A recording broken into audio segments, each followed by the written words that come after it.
I am Brad Keelor. She is Nina Stark. Find out on Director's Cut next. All about her favorite roommates on gear investigations.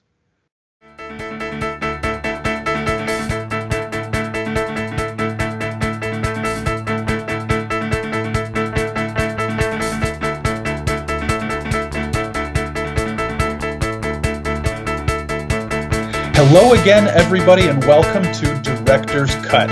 My name is Brad Keelor. I am the director of the Geo-Institute. That is why we call this show Director's Cut. If you are not familiar with the Geo-Institute, you should become so. We are a membership society with about 12,000 members, most of whom are geotechnical engineers and geologists. Every week, I sit down with a different GI member who tells you stories, tales about their life. Personal things, professional things, all of them are fun things. If you like what you are about to see, and I think you will, click on subscribe, click get notifications. We'll let you know every time we post something. This week, coming to us from somewhere in Southwest Virginia, a faculty member at Virginia Tech. I won't even try to do the full name of the university because I always mess it up. With us this week in her Virginia Tech finest is Nina Stark. Welcome, Nina. Thank you, Brad. Do you feel prepared for the hard-hitting investigative questions that come with an appearance on Director's Cut? Well, I hope so. We'll see. We will start you out the same way we start everybody else. Describe your job in 45 seconds. Sure. I'm an associate professor at Virginia Tech in the Civil and Environmental Engineering Department and in the Geotech group. I also have a little bit of a foot in the Water Resources Engineering group due to the fact that my research is related to coastal marine geotechnical engineering. So my work includes research, already mentioned. I'm working at the coast, I'm working in the water, and we're doing a lot of fundamental research related to erosion and geotechnical properties, as well as research for naval applications such as beach trafficability or site assessment for sites with unexploded ordnances, for example. Then, of course, I do teaching. So I have the pleasure to teach undergrad as well as graduate classes. Most of them are actually related pretty closely to the research I'm doing. To geotechnical engineering, but also more specifically to coastal marine geotechnical engineering. And then I also do service to societies. I participate in different committees, do reviews, as well as do service for the university and my department. And I'm currently actually the coordinator for our geotechnical engineering program. That is a fantastic description. I think the phrase that jumped out at me when I read your bio on your website a couple of years ago when we were preparing for the Geo Pit was the phrase unexploded ordnance. Yeah. Where is the most unexpected place that you have encountered something in your career? Well, I think the coastal environment is generally like a very unexpected place, right? So if you're thinking about like wading into the water at a river, right? Maybe walking down into the water at a beach. I mean, I think the least thing you're really expecting would be unexploded ordnances, right? And yeah. I think we all know from the news these shocking examples where you have a kid or just a person walk out of the water with a shell or an old bomb. And so I think generally we are often like really underestimating that there are such historic artifacts and that we have to think about it. And so I'm really very proud actually to be able to assist with such a big problem and trying to make sure that we are finding such objects if there are risks for those, but also then like making good decisions what to do if we are bringing them back or if we're dealing with them in place or if they can stay in place and the area can just be managed. I like that answer because it's really good. I guess unexploded ordnances are pretty much unexpected everywhere. That's right. Yeah. There's nobody going to the beach with their picnic thinking going to detonate something. Well, maybe they are, but I don't want to hang out with those people. And fortunately, I should say a lot of places we know, right, that there could be such objects, so they are actually like indicated as riskier and managed by people who are actually putting quite a bit of effort into making sure that there's no incidences. But still, I think a lot of us are really not like thinking about it when we are going to the water, right? So we go from that, which is very serious, to a very fun topic here. Well, maybe not. Maybe you hate theme parks. What's the first theme park you visited in your life, and what was the most memorable part about it? Okay, so here, fun fact. So my parents may tell you something different. Maybe I went to another one earlier, but the one that is my earliest memory is actually Walt Disney World in Orlando, Florida. Even though at that time I was still living with my family in Germany, I was 8 years old. And it was actually my first trip across the Atlantic with Pan Am back in the days. I still remember a Pan Am flight. I was so excited. A massive visa. I remember the visa in my kid's passport was a whole page going to the US. And we did go to Walt Disney World. And I remember that really vividly. And the one memory that I particularly are still excited about is that there was this guy in a costume of the Sheriff of Nottingham from Robin Hood, from the Disney Robin Hood. And he was in front of the castle of the Magic Kingdom and then invited me to dance. So I was actually dancing with the Sheriff of Nottingham in front of the castle of the Magic Kingdom. And so I think that is my first and most memorable theme park like memory. And I have a lot of other really good, this was just like a wonderland, to be honest, to me. That's a pretty good one. And it prepared you for the wonderland, as you said, that would be life in America later. So we go back now to coastal science and engineering, but we mix it with a fun thing. Does your focus on coastal science and coastal engineering, does it make you like the beach more or less than you think you would otherwise? Yeah, that's a really good question. And honestly, I'm not sure really what the answer is. So I do a lot of field work in my research. Most of my data collection is actually in the field. So I have the really, really unique pleasure to go to all of these different places in the world where sometimes other people are paying a lot of money to get to, and other places maybe no one would ever want to go there because they're actually pretty harsh. But so I really love to be out there for my work, but I also really, really love coastal environments and being at the coast and being at the beach, and I still am.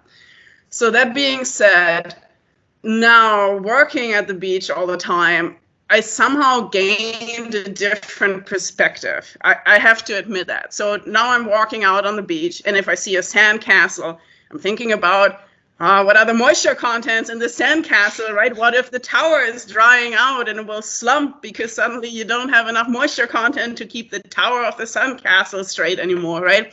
And or I'm thinking about if the sandcastle is getting washed away by the tides. I'm like, so how much will the tide actually carry away, with one tidal cycle? Or if I see little ghost crabs digging their holes, I'm wondering, okay, so what is that doing to the pore pressures? Or if I walk the beach, I really, if I look at my photos, even if I go leisurely to the beach, I notice that they have all these like morphodynamic features that I would be professionally be interested in. And then if I see scarps or so at the dunes, I take photos of that. So I actually notice that if I go privately to the beach, still I'm collecting at least 50% photos that I then use for professional purposes. So I have to admit that. So I have a bit of a different perspective now. There is nothing wrong with that. That is a dual purpose trip right there. Yes. So you did a postdoc at Dalhousie University in Atlantic Canada. We were talking about that before we started recording here. For those of you not in the know, that's where Dalhousie is. You were in the oceanography department. Did it change your perspective being among researchers who were looking at much different issues than most civil or geotechnical engineers do? Yeah, it did, and it was actually also a little bit purposefully. So when I graduated with my PhD, I had a short postdoc in Germany too, and then I was applying for different positions. And at that time, I felt I wanted something new and different, but that would at the same time also kind of be part of my career, if that makes sense. I didn't just want to do keep doing the same thing. I wanted to, even though I had just spent, I guess, 10 years in education, I still wanted to do something new and learn something and widen my perspective. And I also always thought about, okay, the postdoc should be a time of gaining new experiences, right? Maybe trying out different waters where this could go. And I mean, my PhD was already in marine geotechniques, so very focused on the water. And to be honest, back in the days when I was a kid, I was always thinking about doing actually oceanography. And that was often in my mind. And so I applied to different positions, including the one at Dalhousie. And actually, Alec Hay and Len Zidell, who turned then out becoming my postdoc advisors, called me back for an interview. And I was very straight up with them and said, I know this is a position that focuses on acoustics and sonars. And I mean, I have worked between my master's and my PhD at the University of Hawaii for a while and worked there with sonars, but that was very lightly. It was really more like an internship. So I was very far away from anything you could call an acoustics person or expert, right? So, I mean, I have a degree in geophysics too, and that would obviously help, but I certainly haven't worked with that much. And I was very straightforward about that. But then they said that, well, we will hire 2 postdocs and one will be really focused on the acoustics, but we thought you could actually focus on the sediment part and the sediment characterization and sediment transport aspects and erosion and deposition aspects. And I thought, okay, so this is really a cool opportunity for me to apply my knowledge in a project that is actually seems to be a little bit the side and being in a completely new environment. And then I also had the pleasure that there's a good connection to the civil engineering department and that I could also work with Craig Lake down there in the geotech lab, so I could actually utilize still my knowledge and practically apply the methods I knew, but also learn a lot about acoustics. So now I talked a long time already, but yes, it gave me a very different perspective. So I learned technically really new things. But I also learned a different pathway, how they just worked, right? How the oceanography department interacted, communicated, how they, like the different background, the different perspectives, the different projects they were working on. So I think that has actually shaped me quite a bit. And looking at my work right now, we work actually quite a bit with acoustics and geophysical methods and really on this interface between geotechnical methods and geophysical methods. The time at Dalhousie made a significant impact on that. And then something that may not be really that obvious, but it was probably one of the deciding reasons for me to actually become a professor, because I was very unclear. I was actually leaning more towards working in a federal agency or in industry after my PhD. I felt that the hierarchy in Germany in the academics was a little bit stiffer. It was not so much what I liked. And then coming to Dalhousie and seeing a very open door, I guess, like strategy between the faculty and the students was really inspiring to me, to be honest. And so it gave me a very important perspective and very different perspective. And I think it also helped me communicating in interdisciplinary teams, but also really a additional level of appreciation, I think, of different disciplines and their perspectives. Which is great. You got to get out of your disciplinary house sometimes and see the neighbors, I think. Right. So now you mentioned at the top, and I think anybody who listens to you probably can tell you are German. Yeah. I like to ask about music a lot on these shows. I have to ask you, who is your favorite German band or musician? Okay. Yeah, so probably, so I just go with what I have currently on practically playing all the time. So I really like Kraftklub. So that's a German indie band. I think that's probably the right place where to place them. Who have, I think, good lyrics and just good indie music, maybe pop punk indie music really like them. So they're a bit newer. But I also have to admit that I actually still really like Falco a lot. I know he's kind of a bit of a controversial guy, very, very odd music, I guess, from the 80s. For all the viewers, maybe you still know Rock Me Amadeus. That was his big hit, right? But then he also made a few that I think were rather controversial. But I still really like his music. It's just very, very odd. He's actually Austrian. And so I just take that because he raps and sings in German as a German musician, but he's actually Austrian. But I really like him. And then I also, as a teenager now, I think they're a bit quieter. But back in the days, I was a teenager in the 90s. So that was the big Love Parade and rave time. And I went to multiple Love Parades. I went to multiple May Days, what I think are still the biggest raves in the world, I think. So I also really like German electronic music.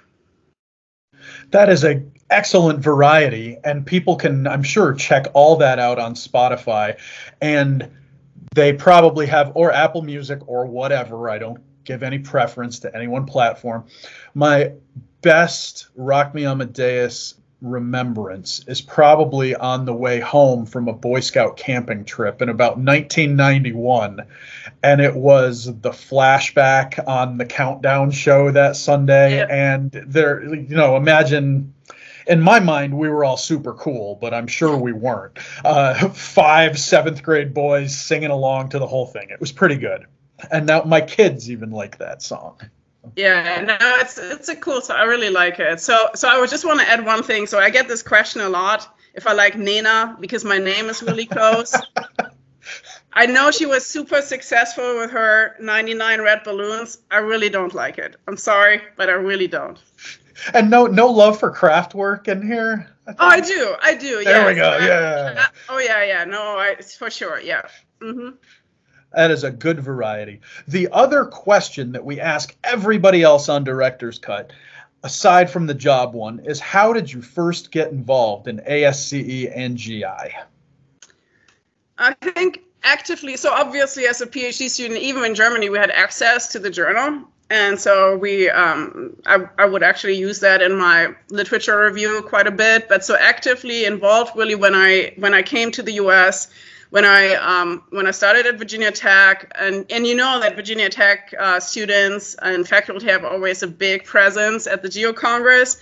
So I think one of the first things when I started was like, okay, you should pay attention to the next geo-congress and make sure that if there's an option to submit a paper, if there's a fitting session, to actually come out and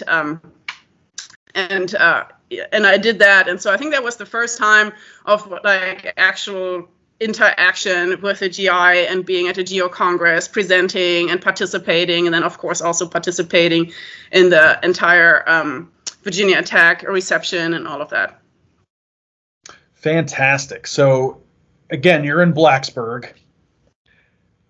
We're in Northern Virginia, which is, even though it's the same state, everybody out there, it's a long ways away. I think Blacksburg is about as far away from Fairfax County as maybe Pittsburgh or New York City. So when someone visits Blacksburg for the first time, in your mind, what are the things that they must do? You can go with a top 3, a top 5, whatever you want. Okay, so I think if possible at all, time it for a football game, right? I mean, again, when I came to Virginia Tech, this was the first time really being in a college town for me. So I totally underestimated that, and I was completely blown away for the first time when football started, and just suddenly, I mean, it's like a whole festival almost, right? I would compare it to like music festivals. That I guess that was the closest, like when I saw it first time. So I think if you can time it, that's really a must. Even obviously get tickets if you can, but even if you don't get tickets, go to the tailgating, meet people. For example, often our students actually are arranging tailgating. So it's a really great social event. You meet all kind of people. So I think that's really, really cool. So I really enjoy that. then okay, next, if people are into hiking, then I think we have fantastic hikes in all kind of lengths or intensities. I grew up on really flat ground, so on where I grew up is, I think, practically now almost below sea level. But anyway, so I think you can so any little small hill seemed to be a mountain to me, and so I actually needed a couple of years to get more into hiking and being able to do some of them. But again, so that's a really nice thing here. We have a really nice gentle hike to a waterfall really close by that even I was able to do from the very beginning. And then obviously with the Appalachian Trail, actually where I live here, I live literally 5 minutes from the Appalachian Trail here. So it's so that is really, really, really great. And then I think obviously visiting campus, right? I think, I mean, Virginia Tech is Blacksburg and Blacksburg is Virginia Tech. I think you cannot really pull them apart. And our campus is just beautiful, right? It's really beautiful. We have the drill field in the center. I'm lucky that civil and environmental engineering is sitting right on the drill field, so I'm actually working right there at the heart of campus. I think it's really worth visiting, walking over campus, and it's just really beautiful. And then for a small town in Southwest Virginia, I think we actually have some cool bars and cool restaurants. I actually enjoy going out for dinner. I'm a pescatarian myself, and believe it or not, our small town of Blacksburg has a pescatarian restaurant. I mean, who would have guessed that? So it's so I think this is another really, really fun aspect. And then just like talking to people. I think we have a fantastic community here in town. It's really easy to start chatting with people, and yeah, so I think these are probably my highlights. So after the admissions department watches this, you may have a second job as an ambassador or something like that. Yeah. So we have 3 questions left. This one you touched on a little bit earlier. In your experience, what do you think the biggest differences are between the research process in Europe and North America, whether it's the work itself or funding mechanisms, or I think you mentioned the hierarchy earlier, or is it something else? Yeah, so I think for young folks, I don't know if I can count myself still as the young folks. Probably not, maybe. But anyways, let's just say I'm still one of the young folks. It happens all of a sudden. Like, I realized I wasn't in that crew anymore. It's a sad day. Yeah, so anyway, I think for young folks, a really big difference, and that was also something for me, is that, and that doesn't apply to all European countries, but just sticking with Germany, for example, they haven't really adopted yet much of this assistant, associate, full professor step system, the tenure system.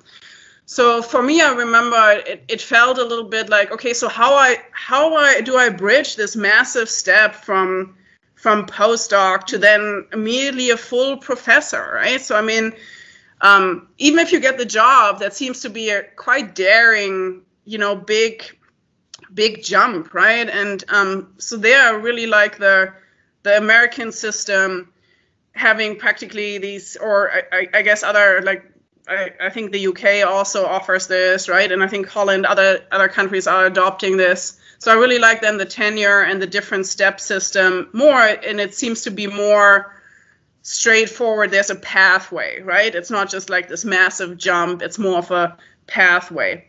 That being said, for example, my PhD advisor has, I think, 2 PhD positions that are just connected to his professor chair. So that means there's some student positions that don't require external funding.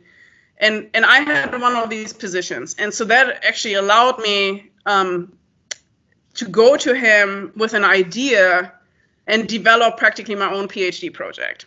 I know that's also possible in the US because we have, like, different sponsors are offering different funding schemes where students can actually, through a proposal, practically design their own PhD.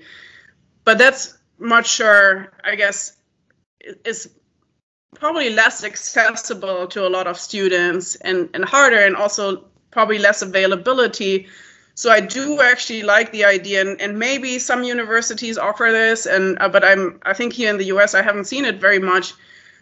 So sometimes it can be a really nice idea that I think the European idea that with a professorship there's actually student funding, so that allows for some really exceptional applicants, without saying that I was very exceptional, but I really I don't know if I would have done necessarily a PhD if I would not have had this opportunity to work on this topic that I was so excited about at that time of my life.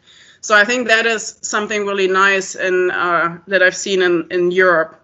Then yeah, so I think I mentioned it earlier, so I think there's a bit more, and that probably depends also a little bit where you go specifically, but generally in my experience, I felt that there was a little bit stricter hierarchy in Germany in the academic system than what I experienced in the US. And that the US, as well as I mentioned my postdoc in Canada, that there's a bit more of an open door policy, so that there's a bit more direct communication between students and faculty. And again, a little bit as a disclaimer, I'm sure that also depends on individuals. I'm sure that there's in Germany and Europe professors who are very open door. But I think generally that was a feeling that I had. And I really like the open door policy. In particular, the students that I'm mentoring that are working with me, I really like that we are working together. And it's not just, I understand. I mean, there's also moments where you're more really the supervisor, but I also like really working together in a more mentoring and collaborative way, I guess. So that's also something I think that stands out. Funding-wise, I don't know. I think I've heard that people see big differences.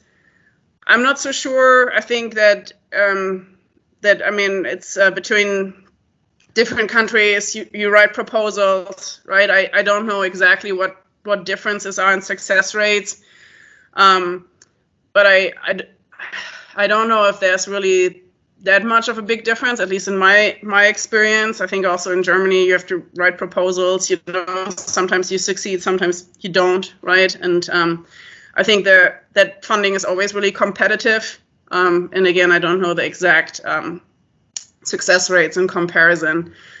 Yeah, and I think another thing, at least, and we touched on that earlier, is really this college town aspect is certainly something that was new to me, and there's more like we are being one community.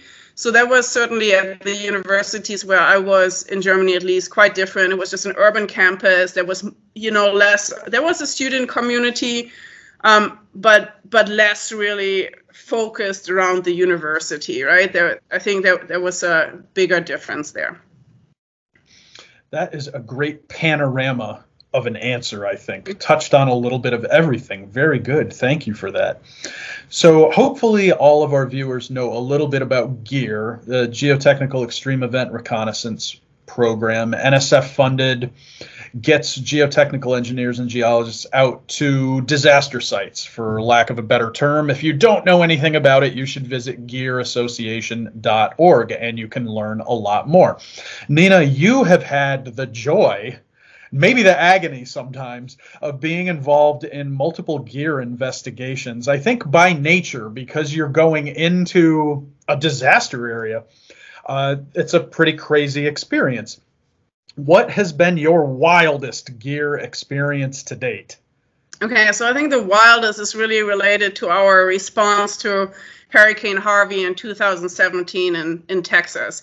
So I had and I will say it was a pleasure, and it was a fantastic experience, as hard as it was, but it was a pleasure and a fantastic experience to have the honor to actually co-lead the team there. And that was a really big challenge, and I appreciate GEA leadership talked with me before if I would feel comfortable about doing that they would have the confidence in me and how this would work. But it was a very daring challenge, right? I thought, okay, we are going into a disaster area. There's, you can only plan for so much, right? And then we discussed between the leadership, as well as then GEA members who we started to look at as potential team participants. So it kind of like came out that there would be two teams, and the one team that I would be going out with, we really wanted to get out there quick because we were specifically interested in what is going on at the coast. And so one difficulty that we are seeing with these extreme events is that, in particular in coastal, but also in riverine, actually all subaquatic environments. So as soon as you change your energy level, so you have your extreme event, you have high energy, so a lot of sediments gets mobilized, maybe you have major failures, but so the sediment is getting moved very quickly, right? And as soon as your energy level is changing, it may settle somewhere. So you obviously, if you go later, you see where everything is ending up, but we wanted to go really quickly to get an idea of what's going on in this moment, right?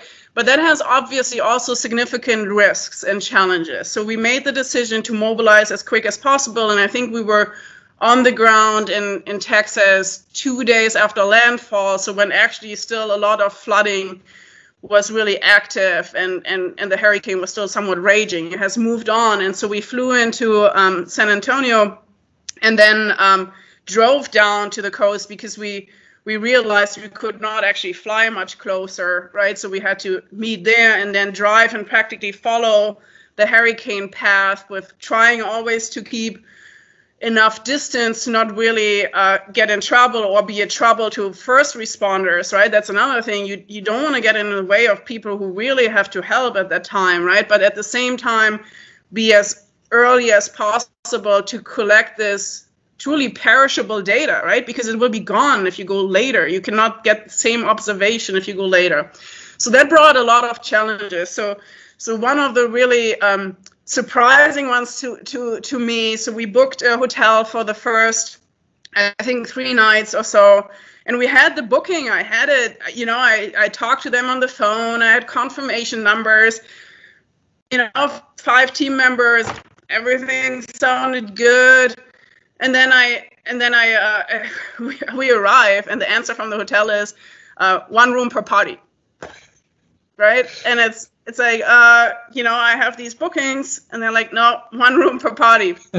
And so what we did is we then tried to find around, really knocked on doors of the hotels to find some additional rooms, and I think at that first night we found a second room or maybe 3, but that was it. So we just met I knew actually most of the team members, but not everyone, but they didn't really know each other. And so it was really like, hello, we're meeting the first time and here we are, right?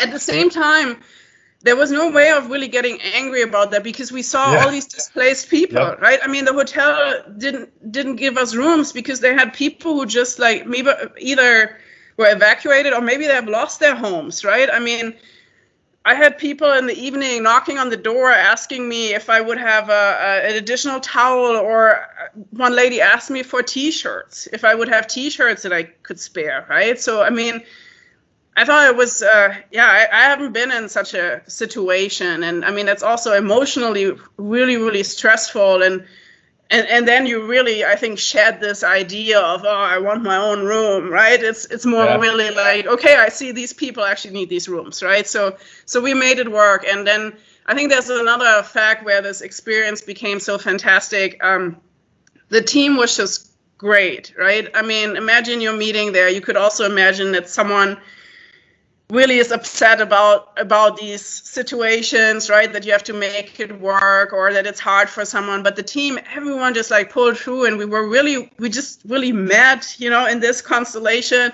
But we were immediately one team. Really great communication when we drove in the car. One person was driving, the other were on the lookout for sites that we wanted to look at and finding the way. Another person is on the phone trying to get the next hotel room organized. And every day was a surprise, really, right? I mean, we had another hotel where we had the booking, but then we tried to get them on the phone and no one answers. And then we show up at the hotel and the lobby had collapsed. Oh, wow. Yeah, and the lobby had collapsed, and they worked out of room number 1. as the new lobby, and because they just had a little safe in the background, everyone had to go in as a single person, and so it was quite unique experiences. And then also like just the sites, driving around, a lot of people really having lost a lot, right? It was really quite a bit of emotional stress, and seeing also like, I mean, dead fish everywhere, right, where it was inundated and it dried out, so much destruction. So it was quite rough, but we collected I think a really unique and important data set that we would not have collected otherwise. And again, I mean, I just have to give the largest like chapeau to my colleagues there. I mean, the team was just fantastic. You know, it was fantastic. And you can go and read that report at the Gear Association website, gearassociation.org, and every other report, I think every other report that the Gear teams have collected over the years. Earthquakes, landslides, hurricanes, flooding, it's all there. So go check it out. We have one final question, and we always try to end on a fun note on Director's Cut. I am sure that you have had Americans come up to you at some point in the time you've been in the U.S. and talk to you about their family history, especially if they are of German descent. Does this happen to you frequently, and do you have a hilarious story about it, or are there any that stand out among others? Yeah, it happens all the time. I think there's almost no social event where I meet new people and it does not happen. So it's very common, and it's actually also exciting sometimes. I didn't know that so many people, you know, have German heritage and are aware of it. You know, I think that's also something that maybe, I don't know, I never really thought about it, I guess, much. And so I'm often surprised that people are actually aware of that, or have investigated that, or someone in their family investigated that. And yeah, so it happens all the time. I think that the most common and also maybe a fun fact is sometimes that, so people typically ask me for towns, so that they either have heard where their family lived back in the days, or maybe they still have relatives and they know where they're living, and they mention towns. And so here, an apology to anyone who has actually asked me that, and I seem to be kind of odd in my answer. Sometimes I don't understand the town, so because the pronunciation may be very different. But in many cases, I also have to admit, I don't know all the towns in Germany. So I know the big towns, I would say, and I know in small towns around where I grew up and spent time. But sometimes I also just don't know the town and have to say, oh, I don't know it. And that can be a little bit like disappointing, I understand, right? So I guess you know this German town, and maybe you know that your family has lived there, and then you meet this German person, but this German person is just like, I don't know. And but sometimes I do know, and then it's very exciting. And in particular, if you know, people actually mention towns that are close by, then I can usually share a little story or so, or that I grew up maybe not very far from there. Also keep in mind that distances are very different, I guess. So in Germany, if you drive like 3 hours, that's already quite a drive, I would say. Well, here that's kind of the neighborhood, I guess. And yeah, so it happens all the time. Sometimes I unfortunately cannot respond much because I don't really know the places. But sometimes I can, and then it's really can be a fun discussion. So all you GI members of German descent, find Nina at the next Geo-Congress when we're in person, or at Geo-Extreme in November. I'm sure you'll be there. Yep. And talk to her about where your family is from, or your favorite German dish that your ancestors brought here 120 years ago that hasn't changed since then, because I'm sure that happens too. I think it's kind of a snapshot of what Germany or any culture was like when those people came here. It doesn't really change very much. That's right. That's just whereas Germany has changed a lot in 120 years. Yeah. Well, that is fantastic. You made it through, Nina, all those questions, despite the landscaper showing up next door halfway through the interview. So That's what that noise is, everybody. This was a lot of fun today. Thanks for being here. And if you liked what you saw, we have a whole bunch of other director's cuts up on the YouTube channel. You can check out the playlist from season 1, which was 2020, season 2, which is this year. Click the subscribe button, click get notifications. We will let you know every single time we post a new video to the channel, which is pretty frequent.